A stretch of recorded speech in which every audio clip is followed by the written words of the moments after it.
दिव्य गौरवाणी प्रचारवादी पाश्चात्य देश Tarini.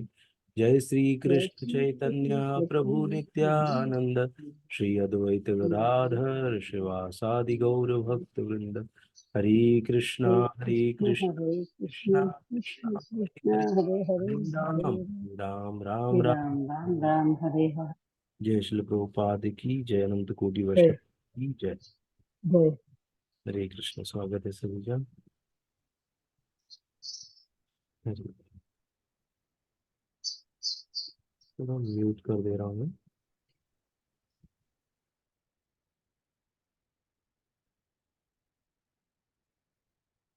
Screen share करता हूँ।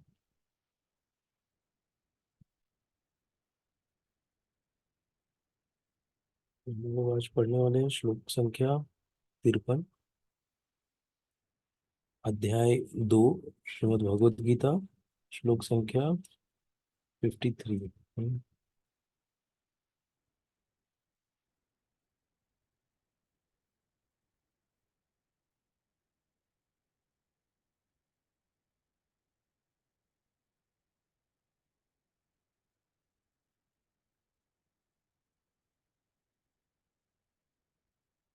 ये हमने पढ़ लिया था। इसमें हमने पढ़ा था कि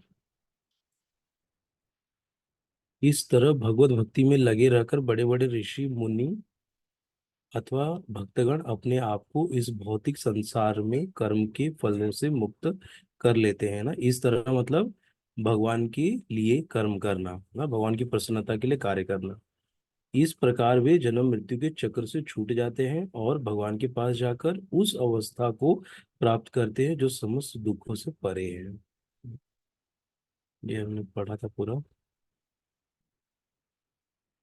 और फिर हम आज 52 श्लोका पढ़ेंगे। ठीक है। यदा ते मोहकलिलं बुद्धि व्ययतिरिष्यति, तदा गन्तासि निर्वेदं श्रोतव्यस्य श्रुतस्य च। यदा ते मोहकलिलं बुद्धिर् बुद्धिर्वयतिर्वयतितरिष्यति, तदा तदा गन्तासि निर्वेदं श्रोतव्यस्य श्रुतस्य च। यदा ते मोहकलिलं बुद्धिर्व्यर बुद्धिर्व्यतितरिष्यति, तदा गन्तासि निर्वेदं श्रोतव्यस्य श्रुतस्य च। यदा जब ते तुम्हारा मोह मोह के कलिलम घने जंगल को बुद्धि ही बुद्धिमय दिव्य सेवा व्यतितरिष्यति पार कर जाती है, तदा उस समय गंता असि तुम जाओगे निर्वेदम विरक्ति को। श्रोतव्यस्य सुनने योग्य के प्रति, श्रुतस्य सुने हुए का च भी। ये था वर्ड टू वर्ड मीनिंग। अभी हम लोग आगे चलते हैं, इसका अनुवाद देखते हैं हम लोग। अर्थ, जब तुम्हारी बुद्धि मोह रूपी सघन वन को पार कर जाएगी, तो तुम सुने हुए तथा सुनने योग्य सबके प्रति अन्य मनस्क हो जाओगे। अन्य मनस्क हो जाओगे। फिर से पढ़ते हैं। जब तुम्हारी बुद्धि मोह रूपी सघन वन को पार कर जाएगी, तो तुम सुने हुए तथा सुनने योग्य सबके प्रति अन्य मनस्क हो जाओगे। हाँ, मतलब एक हो सकता है उदासीन हो जाओगे। ना, उदासीन हो सकता है अन्य, आगे पढ़ेंगे तो पता चलेगा। अन्य मनस्क का क्या अर्थ है ना। तुम्हारी बुद्धि मोह रूपी सघन वन को जब पार कर जाएगी ना, मोह मतलब क्या, गलत को सही समझना ना, जब इसको पार कर जाएगी मतलब उससे वो ऊपर उठ जाएगा ना, तो तुम सुने हुए तथा सुनने योग्य सुनने योग्य सबके प्रति अन्य मस्क हो जाओगे, अन्य मनस्क हो जाओगे। ये कौन बोल रहे हैं? श्री कृष्ण भगवान बोल रहे हैं। किसको बोल रहे हैं? अर्जुन को। इसका तात्पर्य पढ़ते हैं हम लोग। तात्पर्य, भगवत भक्तों के जीवन में ऐसे अनेक उदाहरण प्राप्त हैं जिन्हें भगवत भक्ति के कारण वैदिक कर्मकांड से विरक्ति हो गई। मनुष्य श्री कृष्ण को तथा उनके साथ अपने संबंध को वास्तविक रूप में समझ लेता है तो वह सकाम कर्मों के अनुष्ठानों के प्रति पूर्णतया अन्य मनस्क हो जाता है, भले ही वह अनुभवी ब्राह्मण क्यों न हो। भक्त परंपरा में महान भक्त तथा आचार्य श्री माधवेंद्र पुरी का कहना है, संध्या वंदन भ्रद भद्रम अस्तु भवतो, भोः स्नान तुभ्यं नमो, भूदेवाः पितरश्च तर्पण विधौ नाहं शमः शम्यताम्। यत्र यत्र कक्कापि निषिद्ध यादव कुलोत्तमस्य कंसाद्विषः, स्मारं स्मारमद्धं हरामि तदलं मन्ये कि मन्ये न मे। हे मेरी त्रिकाल प्रार्थनाओं, तुम्हारी जय हो।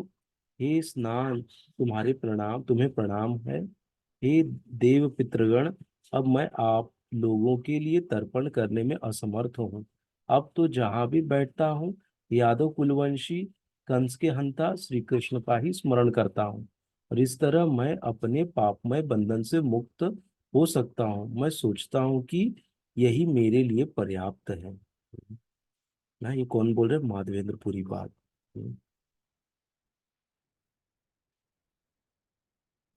वैदिक रस्में तथा अनुष्ठान यथा त्रिकाल संध्या। ना, त्रिकाल संध्या मतलब क्या होता है? जिसको मतलब जैसे ब्राह्मण दीक्षा मिल जाती है तो वो त्रिकाल संध्या करता है, मतलब 3 बार गायत्री का जाप करता है ना? सुबह, दोपहर, शाम को। वैदिक रस्में तथा अनुष्ठान यथा त्रिकाल संध्या, प्रातःकालीन स्नान, पितृतर्पण आदि नव दीक्षितों के लिए अनिवार्य है।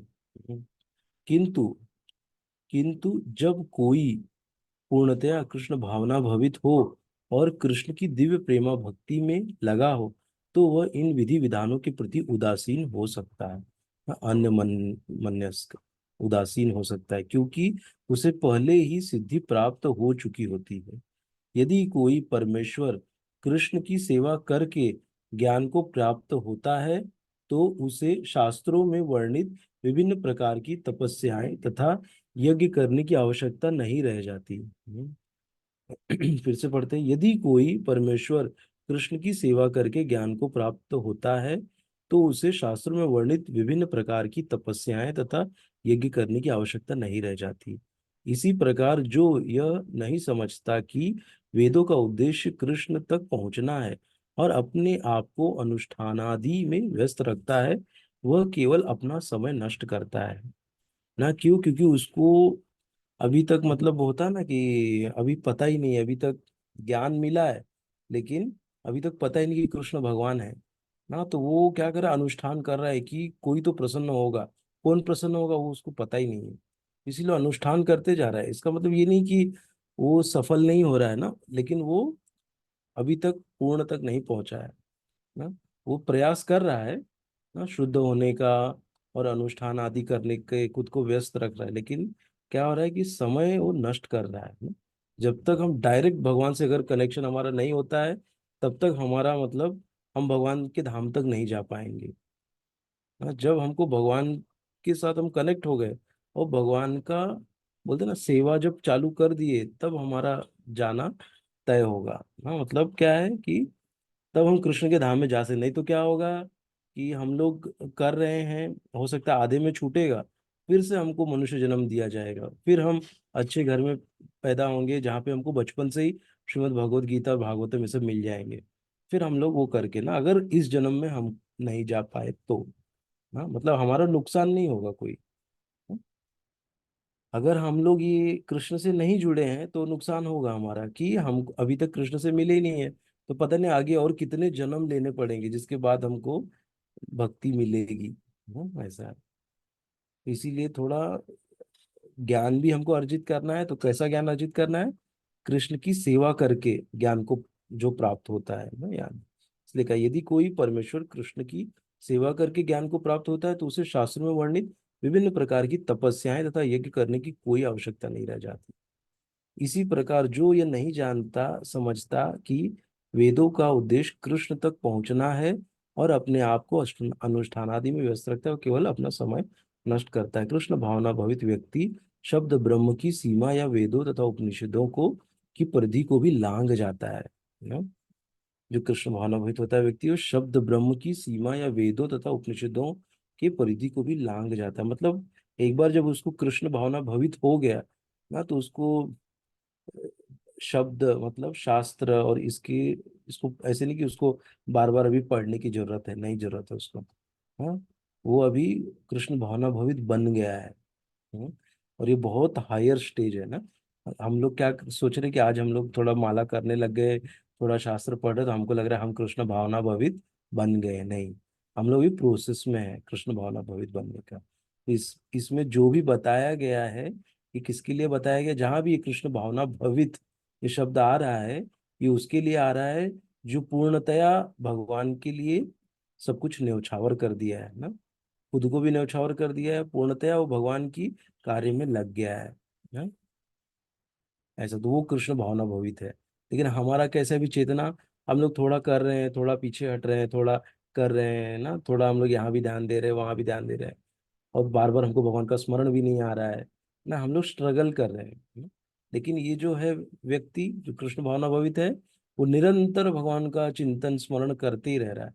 कोई भी कार्य कर रहा है, वो उसका स्मरण भगवान का हो रहा है उसको। हाँ, ऐसे तो वो कृष्ण भावना भवित है। हाँ, और कैसा है कि वो ऐसे नहीं कि वो एक महीना तक उसका हो रहा है और बाद में फिर बंद हो जा रहा है, नहीं, उसका कंटिन्यू ना, सोते जागते उसको भगवान की स्मरण ही हो रहा है बार बार। तो वो व्यक्ति कौन है, कृष्ण भावना भवित ना। तो यहाँ पर बार बार ऐसा आएगा तो हमको लगने लगता है अरे मैं भी तो कृष्ण भावना भवित हूँ। ना, तो हम लोग को ये करने की जरूरत नहीं, शास्त्र पढ़ने की जरूरत नहीं है, उपनिषद और ये सब पढ़ने की जरूरत नहीं है, नहीं। हाँ?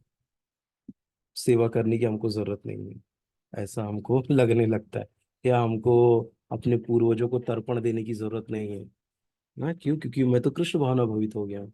जो कृष्ण की भक्ति करने लग गया उसको ये सब करने की जरूरत नहीं है, ऐसा हमको फीलिंग आने लग जाती है ना। लेकिन ये हमारे लिए नहीं है, ये किसके लिए, कृष्ण भावना भावित व्यक्ति, जिसने कृष्ण को पूर्णतया बोलते हैं ना कि पूर्णतया अपने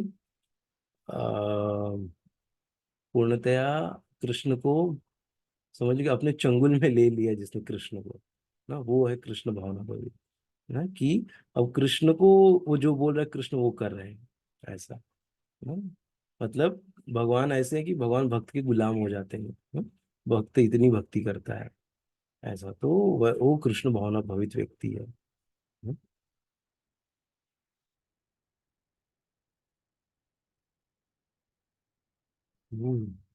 तो ये था ये वाला श्लोक।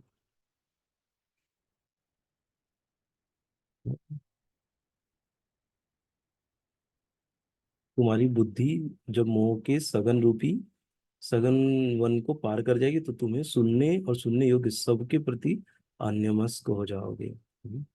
अन्यमनस्क हो जाओगे। हम्म, ये वाला श्लोक था 52। अभी हम लोग आगे बढ़ते हैं, 53 पे चलते हैं, ठीक है।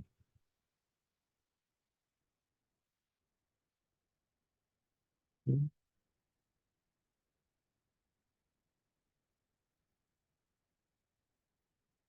श्रुति विप्रतिपन्ना ते यदा स्थास्यति निश्चला समाधावचला बुद्धि तदा योगम वाप्यस्यसि वाप्यस्यसि वाप्यस्यसि स्यसि। श्रुति विप्र श्रुति विप्रतिपन्ना ते यदा स्थास्यति निश्चला समाधावचला बुद्धि तदा योगम वाप्स्यसि। हम्म। श्रुति वैदिक ज्ञान के विप्रतिपन्ना कर्म फलों से प्रभावित हुए बिना ते तुम्हारा यदा जब स्थास्यति स्थिर हो जाएगा निश्चला एक निष्ठ समाधव दिव्य चेतना या कृष्ण भावना मृत में अचला स्थिर बुद्धि बुद्धि तदा तब योगम आत्म साक्षात्कार अवाप्स्यसि तुम प्राप्त करोगे। ये हमको बहुत ध्यान से सुनना है, भगवान यहाँ पे इंस्ट्रक्शन दे रहे हैं अर्जुन को ना। और ये क्या है, ये है गीता का सार, सेकंड चैप्टर। इसमें बहुत ऐसी ऐसी गुह्य चीजें भगवान बताए हैं कि अभी हम लोग को एक बार पढ़ के इतना नहीं समझेगा। तो 10 बार 20 बार 100 बार जब पढ़ेंगे तब जाके हमको और इसके अंदर का भाव समझेगा ना। अभी तो हम लोग थोड़ा ऊपर ऊपर से ही इसको समझ पा रहे हैं। हम्म। जब तुम्हारा मन वेदों की अलंकारमयी भाषा से विचलित न हो और वह आत्म साक्षात्कार की समाधि में स्थिर हो जाए, तब तुम्हें दिव्य चेतना प्राप्त होगी। हम्म। तात्पर्य, कोई समाधि में है, इस कथन का अर्थ यह होता है कि वो पूर्णतया कृष्ण भावना भवित है, अर्थात उसने पूर्ण समाधि में ब्रह्म परमात्मा तथा भगवान को प्राप्त कर लिया है। आत्म साक्षात्कार की सर्वोच्च सिद्धि यह जान लेना है कि मनुष्य कृष्ण का शाश्वत दास है और उसका एकमात्र कर्तव्य कृष्ण भावनामृत में अपने सारे कर्म करना है। हाँ, यही आत्म साक्षात्कार की सर्वोच्च सिद्धि है ना। क्या कि कृष्ण का शाश्वत दास है, ये हमको जब हमको पता चल गया तो हम लोग क्या होंगे, हम लोग सेवा भाव में आएंगे ना। और फिर हम लोग कृष्ण का दास बनना मतलब क्या, कि हम कृष्ण को भगवान मान रहे, कृष्ण को अपना स्वामी मान रहे, तभी तो हम दासत्व तो स्वीकार कर रहे हैं ना। ऐसा तो मतलब कृष्ण हमारे सर्वे सर्वा हैं, कृष्ण हमारे स्वामी हैं। और फिर हमारा एकमात्र कर्तव्य कृष्ण भावनामृत में अपने सारे कार्य कर्म करना है ना। कृष्ण भावनामृत में मतलब क्या, कि कृष्ण की भावना में ना, कृष्ण का स्मरण करते हुए सारा कर्म करना। तो यही क्या है, आत्म साक्षात्कार की सर्वोच्च सिद्धि है ना सबसे। क्योंकि आत्म साक्षात्कार की बहुत अलग अलग रहते हैं ना। कोई ऐसे ओम करके भी आत्म साक्षात्कार कर रहा है ना, उसको लग रहा है कि मैं ऐसा आत्म साक्षात्कार कर रहा हूँ, अब मैं आत्मा लेवल पे आ गया हूँ। हाँ, लेकिन आत्मा लेवल पे आने के बाद करना क्या है वो नहीं पता है ना। आत्मा लेवल पे खाली आ गए हम लोग, और फिर उसके बाद खाली हम क्या करना है वो पता नहीं है, तो क्या हो जाता है, फिर हमको ज्यादा दिन तक वो चीज कर नहीं पाते हैं ना?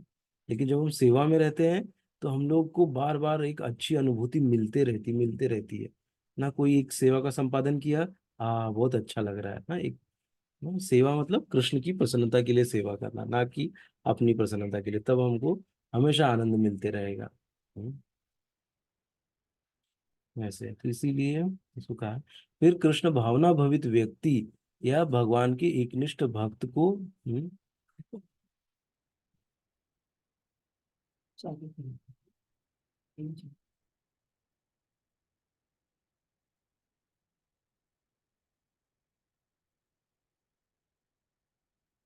कृष्ण भावना भवित व्यक्ति या भगवान के एकनिष्ठ भक्त को न तो वेदों की अलंकारमयी वाणी से विचलित होना चाहिए, न ही स्वर्ग जाने के उद्देश्य से सकाम कर्मों में प्रवृत्त होना चाहिए। ना, कृष्ण भावना व्यक्ति को मतलब अलंकारमयी वाणी मतलब क्या है, कि कभी कभी कुछ एकदम अलंकारिक वे से बता देते हैं ना, कि अरे ऐसा करने से ऐसा हो जाएगा, वहां पे ये हो रहा है। या तो वेदों में भी ऐसा अलंकार के रूप में बताया गया है कि परमेश्वर और ऐसा है वैसा है, बहुत कुछ बताया गया है, लेकिन कौन है परमेश्वर क्या है वो नहीं बताया गया क्लियर कट ना। वो लोग वो टाइम पे लिखते हुए जब लिख रहे थे, या जब आया तब है कि भैया बाय डिफॉल्ट वही भगवान है, तो उन्हीं के बारे में लिखा जा रहा है। लेकिन क्या है कि कलयुग के लोग फिर धीरे धीरे इतने वो हो जाएंगे, वो पता नहीं था।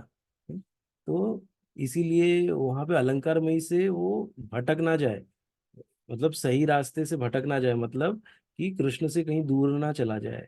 हाँ, अलंकारमयी वाणी सुन सुन के, क्योंकि वहां पे धर्म अर्थ काम मोक्ष के बारे में बताया गया है।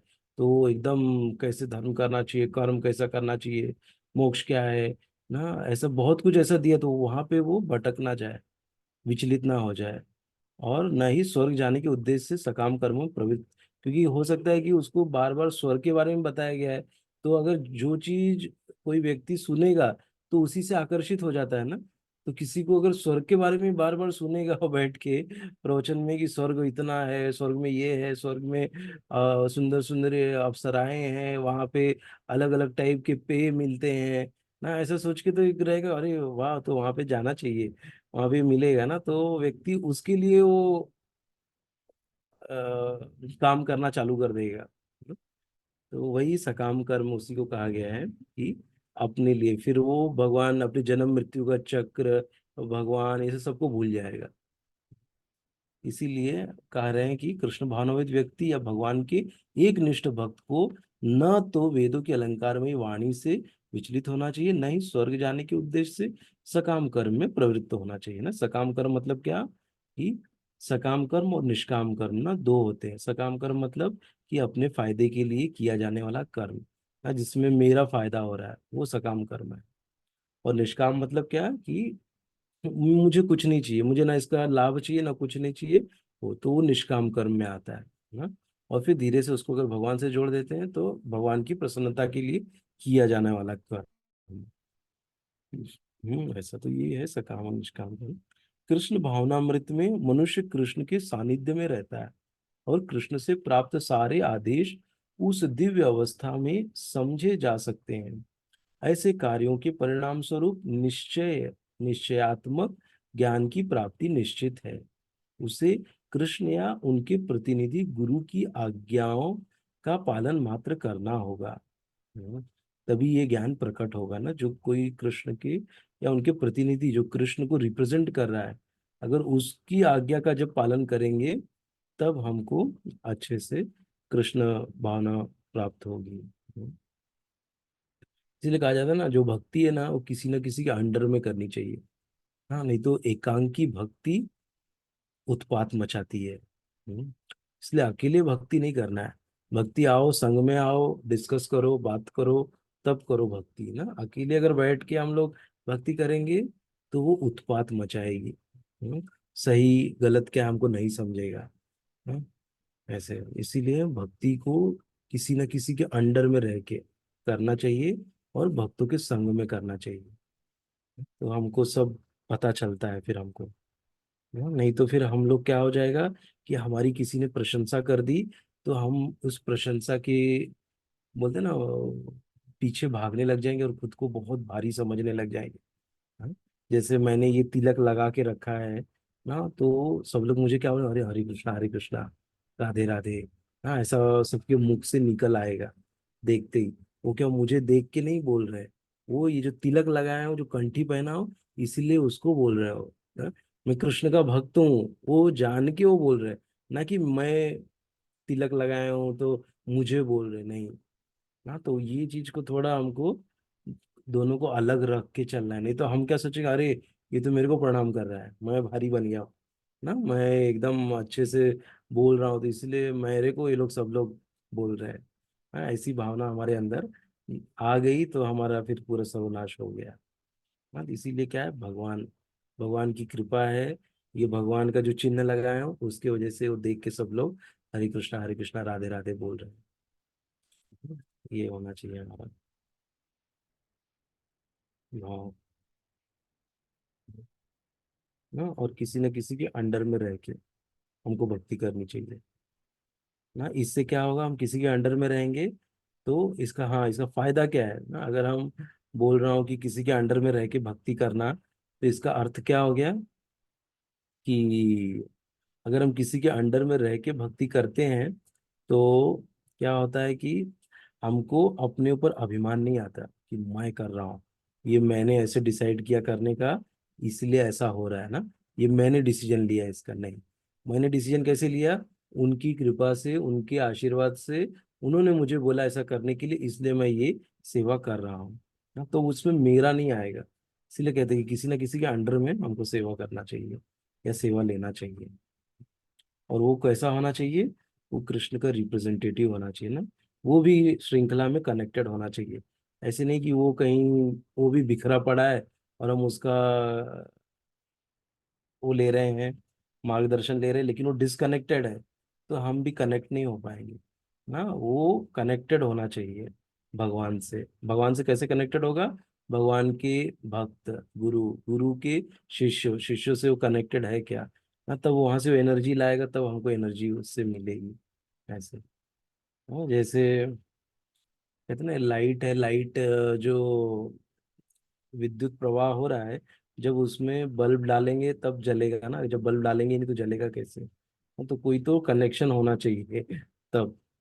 वो संभव होगा तब हमको वहां से कुछ मिलेगा, नहीं तो फिर मिलेगा नहीं।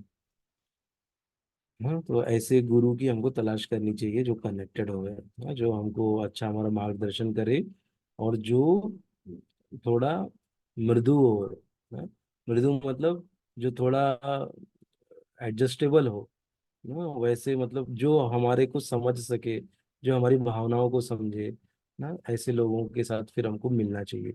अपने मतलब नेचर के हिसाब से वो मुझे समझ रहे हैं कि नहीं समझ रहे हैं, ऐसे फिर लोगों तो फिर क्या होगा कि हमारा फिर धीरे धीरे भक्ति में हमारा मन लगा रहेगा ना। नहीं तो क्या होगा कि हम ऐसे लोगों से अगर आगे संग में, जो कि बहुत वो है जिन जो हमारी भावना ही नहीं समझ पा रहे हैं, तो बड़ा मुश्किल हो जाएगा ना हमारे लिए उनके साथ में एडजस्ट करना, एकोमोडेट करना और वो सब।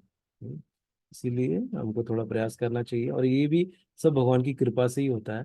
भगवान की कृपा करते हैं तभी हम लोग यहाँ बैठा हूँ, मैं कुछ बोल रहा हूँ ना, और आप लोग के ऊपर कृपा है, इसलिए आप लोग बैठे हो सुन भी रहे हो। नहीं तो ये बिना कृपा के ये सब चीजें नहीं होती है। तो भगवान की हमारे बहुत बड़ी कृपा है, और साक्षात भगवान ही बोलते हैं हम्म, भक्त के मुंह से। तो ये जो भी है भगवान का ये सब है खेल। हम्म। तो हम लोग ने आज जो देखा कि जब तुम्हारा मन वेदों की अलंकारमयी भाषा से विचलित ना हो, और वो आत्म साक्षात्कार की समाधि में स्थिर हो जाए, तब तुम्हें दिव्य चेतना प्राप्त होगी। हम्म। दिव्य चेतना मतलब क्या? भावना ना, दिव्य भावना मतलब क्या? कृष्ण भावना। कृष्ण भावना मतलब ना, चेतना मतलब क्या है? भावना है। हम्म। दिव्य चेतना। हम्म। ऐसा। हम्म। दिव्य मतलब आध्यात्मिक चेतना, ऐसा भी हम समझ सकते हैं। दिव्य मतलब आध्यात्मिक चेतना। हम्म। हम्म। और वह आत्म साक्षात्कार की समाधि में स्थिर हो जाए ना। और आत्म साक्षात्कार क्या है वो भी हमने पढ़ा। आत्म साक्षात्कार है कि ये जान लेना कि मनुष्य कृष्ण का शाश्वत दास है, और उसका एकमात्र कर्तव्य कृष्ण भावनामृत में अपने सारे कर्म करना है ना। अगर हम ये भावना में कर्म करेंगे ना, हम कभी थकेंगे नहीं कि अरे मैं थक गया आज, बस आज तो हिम्मत ही नहीं हो रही, नहीं। हम कभी थकेंगे नहीं, क्यों? क्योंकि कृष्ण के लिए कार्य कर रहे हैं अभी ना। जैसे हमारा बॉस कुछ हमको काम देता है तो हम थोड़ी देर करने के बाद थक जाते हैं ना, बोर हो जाते हैं, लेकिन जब हमको कृष्ण के लिए कार्य कर रहे हैं तो फिर कितना हम उत्सुक रहते हैं ना, उत्साह हमारा एकदम हाई रहता है। कि हम कृष्ण के लिए कार्य कर रहे हैं, हम भगवान के लिए कार्य कर रहे हैं। तो वो थोड़ा हमको चाहिए कि भगवान पहली बात तो कौन है वो जानना। तो जब हम जान गए कि सब करता धरता वही है, तब हमारे अंदर वो भावना आती है कि हम उनके लिए कार्य कर रहे हैं ना, उनकी प्रसन्नता के लिए कर रहे हैं। तब हम लोग बहुत अच्छे से कार्य का संपादन करते हैं ना भगवान की प्रसन्नता के लिए। इसलिए ये भावना को लाना बहुत इम्पोर्टेंट है। और ये भावना तभी आएगी जब हम लोग थोड़ा जपा करेंगे, और वो जपा से ही हमको थोड़ा बोलते हैं ना सेवा। जपा क्या है? सेवा है ना, भगवान की सबसे प्रेममयी सेवा है जप। तो जब जप करेंगे तब धीरे धीरे हमारे अंदर ये भावना आएगी, और फिर धीरे धीरे हमारे अंदर का जो अशुद्धिकरण है सब दूर होगा, हम शुद्ध होंगे, और फिर हम लोग अच्छे से सबके साथ डील कर पाएंगे ना। नहीं तो क्या होगा कि हमारा बार बार क्या होगा, सबके साथ नहीं तो फ्रिक्शन होते रहेगा ना।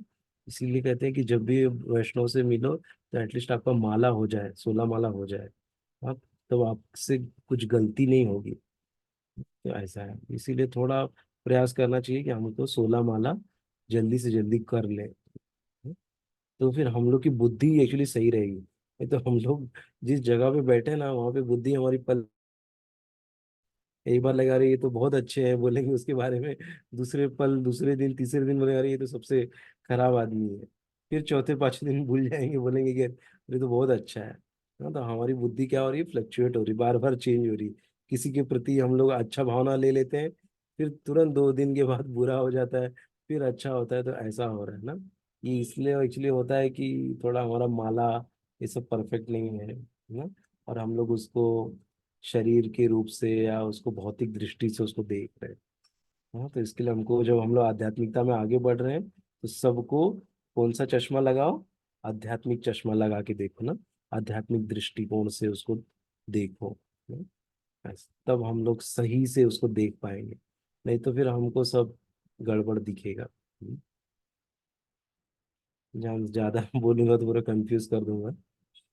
तो आज हम लोग यहीं तक करते हैं, आगे का हम लोग कल करेंगे, ठीक है। मैं एक बार अनम्यूट करता हूँ सबको। आप लोग अपने आप को, अगर किसी को कोई प्रश्न है तो अनम्यूट कर सकते हैं आप लोग, पूछ सकते कोई किसी को। आज जो हमने 2 श्लोक पढ़ा और मैंने जो बोला उसके ऊपर अगर कोई प्रश्न है या बाहर का भी कोई प्रश्न है तो पूछ सकते हैं।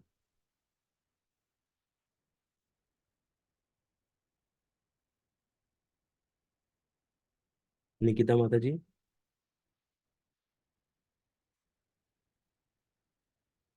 आपको कोई प्रश्न है? हरे कृष्ण प्रभु जी। हम्म, नहीं, कुछ प्रश्न नहीं। ठीक है, ठीक है। ठीक है, तो हम लोग आज यहीं तक करते हैं। कृष्णा प्रभु, आपको कोई प्रश्न है? जी नहीं प्रभु। हम्म, कृष्ण। ठीक है। तो थोड़ा मेरा लग रहा है कि 2-3 दिन अभी नहीं कर पाऊंगा, आगे का 3 दिन, उसके बाद करेंगे वापस 3-4 दिन के बाद। हम्म, तो हमारा डेंटल का थोड़ा ट्रीटमेंट है, तो इसीलिए। ये तो बहुत बहुत धन्यवाद आप सभी का ज्वाइन करने के लिए। जय श्रील प्रभुपाद की जय, अनंत कोटि वैष्णव वृंद की जय। हरे हरे कृष्ण। हरे कृष्ण। धन्यवाद।